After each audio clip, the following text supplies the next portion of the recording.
In 1969, in a dimly lit gym in Kowloon, 7 people witnessed a fight that Bruce Lee never spoke about again. What they saw reshaped their understanding of him, and the echo of that challenge would follow him for years. Year, 1969. City, Kowloon, Hong Kong. Bruce's status, still an emerging figure in the martial arts world, Bruce Lee was beginning to carve out a name for himself, but he was far from the legend he would become. At this time, he was primarily known for his TV role as Kato in The Green Hornet and his martial arts teachings, but he wasn't yet a global icon. However, Bruce's reputation was already controversial. While he was praised by many for his groundbreaking approach to martial arts, integrating elements of traditional kung fu with more modern, practical techniques, he was also criticized by certain circles. Many of the old-school martial artists in Hong Kong viewed Bruce's philosophy of cross-training as a betrayal of traditional martial values. To them, his approach was too open, too focused on practicality over ritual. Why this challenge mattered: Bruce's willingness to openly fight challenges, his insistence on proving his methods, and his personal reputation all led to this moment. This challenge was not just about one man testing Bruce's abilities, it was a statement from the martial arts establishment, a challenge to his way of thinking. It wasn't about public spectacle. It was personal. It was 1969, and Kowloon, a dense, chaotic part of Hong Kong, was brimming with stories that never made it past the walls of its dim-lit alleys and underground spaces. Bruce Lee, still years away from his global fame, was beginning to establish his name as a martial artist, but he was far from the towering figure history would remember him as. At this point, his fame mostly rested on his role as Kato in The Green Hornet, a role that earned him a few moments in the American limelight, but was not yet the career-defining phenomenon it would later become. In Hong Kong, he was still a student of martial arts, a teacher with unorthodox ideas, and a man with a chip on his shoulder.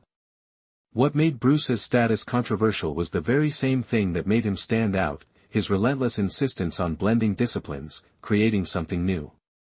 His personal philosophy rejected the boundaries of traditional martial arts styles in favor of practical efficiency. To Bruce, the ability to fight was more important than preserving the outdated traditions of any single style.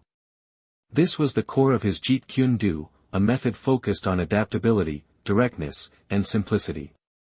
However, in the world of martial arts, tradition was everything. The old schools of kung fu viewed Bruce as an outsider, someone who didn't respect the lineage and ritual they believed kept martial arts pure. In their eyes, Bruce's willingness to train with non-traditional techniques, like boxing and fencing, was sacrilegious. To challenge an established martial artist in Hong Kong was not just a fight, it was a public statement about their own legitimacy. To dismiss Bruce Lee's approach was almost a matter of survival for their ego and status. Bruce's reputation was on the line. And while some admired his brashness, others scoffed at it. This backdrop of division set the stage for what would soon transpire in a small, private training gym, where the line between theory and reality would be drawn in a fight that no one saw coming. But what made this challenge different was the person who extended it. The challenger's name was Lu Chi. Few remember him today, but in 1969, Lu was a well-known figure among those who followed Hong Kong's martial arts underground. A former member of the Royal Hong Kong Police, Lu had spent years in intense, hand-to-hand combat training with some of the most rigorous martial disciplines the city had to offer. He was no stranger to violence, and he was no novice when it came to physical confrontation. But what made him dangerous wasn't just his experience, it was his disdain for Bruce Lee's approach to fighting. Lu had been watching Bruce's rise from the sidelines. To him, Lee's mixed approach was a kind of heresy. Traditional martial arts, as Lu knew it, was about more than just fighting, it was about mastering yourself through discipline and structure. It was about legacy. Bruce, by ignoring these traditions and training in whatever methods he deemed practical, was a direct challenge to everything Lu stood for. But Lu wasn't foolish. He had seen Bruce fight before, his bouts at the school where he taught, his quick reflexes, his sharp strikes, and though he wasn't impressed by the philosophy of Bruce's methods, he respected the physicality of the man. Still, Lu believed that Bruce had never truly been tested. He believed Bruce's skills, though impressive, were still the skills of someone who had never truly been pushed to the edge.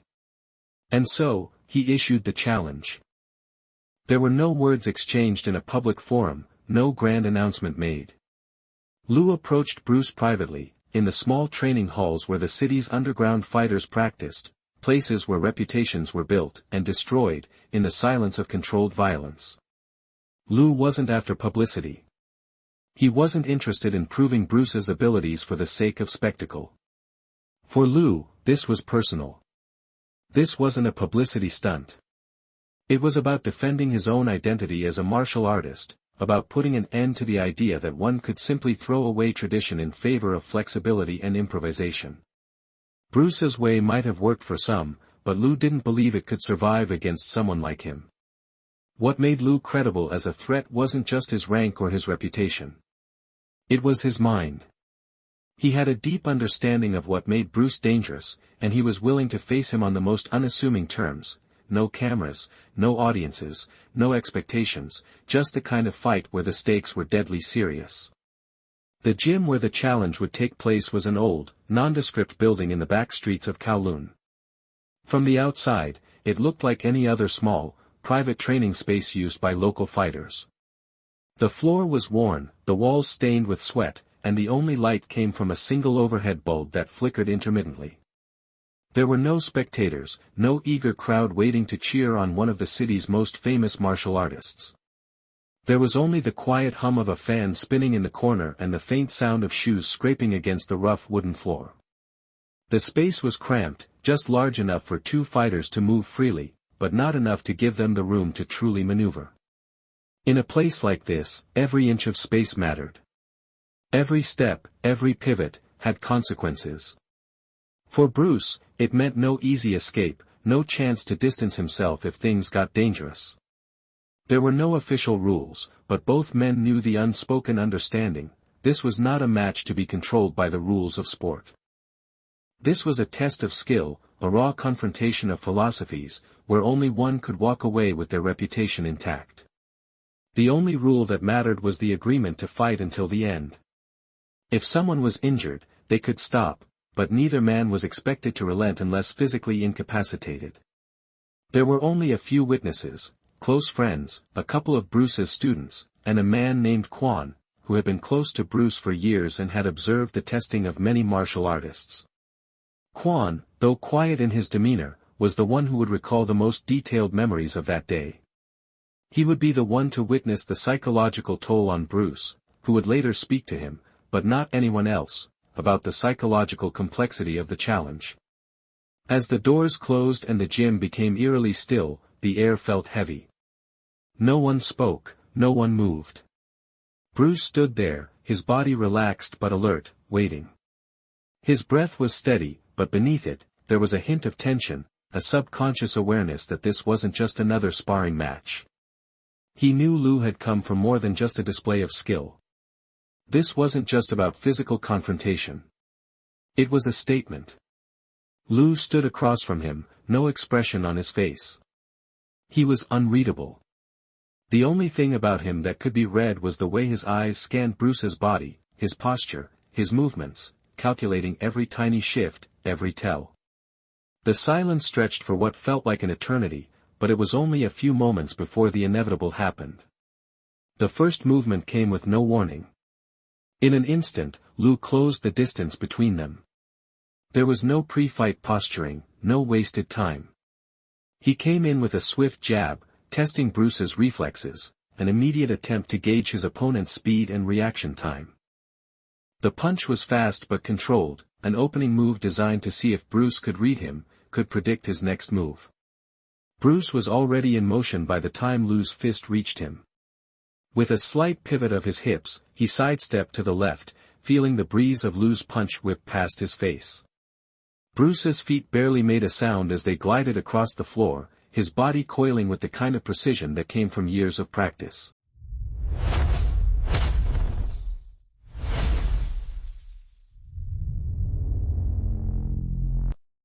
His counterattack was a quick, sharp back fist aimed at Lou's temple, but Lou saw it coming and blocked it with his forearm.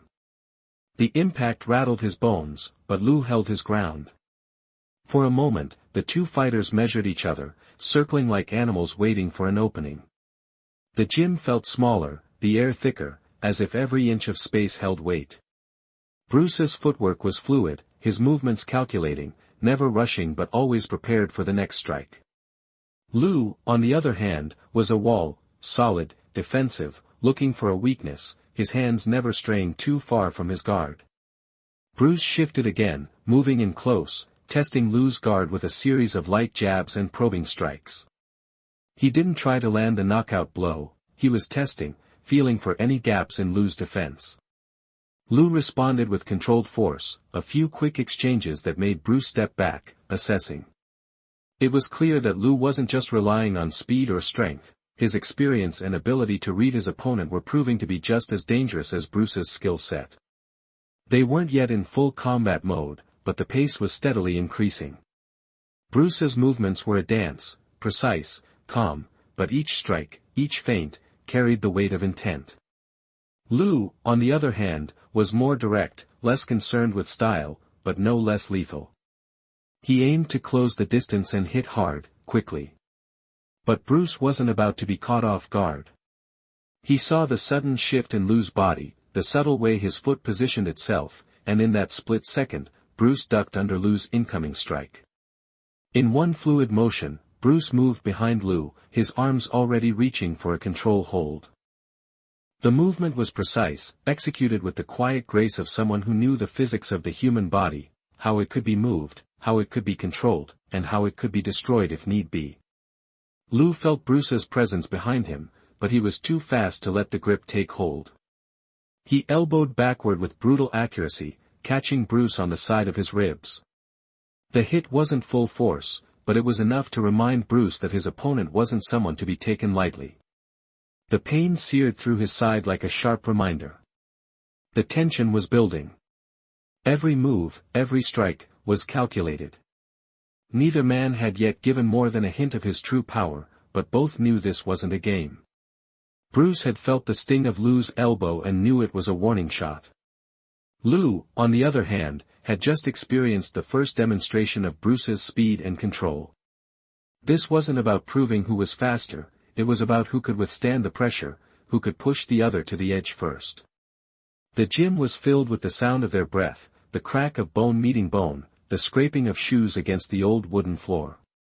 The first exchange had set the tone, but now, the fight was truly escalating. Each strike seemed to land heavier than the last, each moment of contact adding more weight to the already palpable tension between the two men. Bruce's ribs throbbed from Lou's elbow, a reminder of just how close things had come to spiraling out of control. The pain was real, but it wasn't debilitating, yet. He shook it off, focusing on the task at hand. The fight had moved beyond the realm of just proving physical superiority, now, it was a test of control, of composure. Bruce could feel the rawness of the encounter pressing against him, the awareness that if he lost his temper, if he let his emotions lead, the fight would quickly slip out of his hands. Lou, however, had already pushed past that point. He wasn't interested in finesse or showmanship. He had seen enough to understand that Bruce's skill was more than just fast punches and fancy footwork. It was the calmness with which he approached the fight, the precision of his movements. But that calmness was being tested. Lou was pushing, relentlessly, like an avalanche crashing against Bruce's self-control. The intensity of the fight had started to shift, and Bruce knew it. Lou was becoming more aggressive now, aiming for harder, more brutal blows. There was no longer any pretense of a respectful challenge. This was a fight to the death, a clash of ideologies, and Bruce could feel it in every move. Lou's strikes were coming faster now, not giving Bruce room to think, to breathe, to process. He was pushing Bruce's skill to the limit, testing his ability to react under pressure. Bruce dodged a particularly hard punch, but Lou immediately followed up with a low kick to the knee, an attack Bruce hadn't anticipated. The pain shot through his leg as he stumbled back. He felt his balance teetering. This wasn't a moment for analysis, it was a moment for survival. He recovered quickly, using the brief lull to reassess Lou's strategy. The man wasn't just strong, he was calculated, and now, Bruce was beginning to feel the full weight of Lu's experience.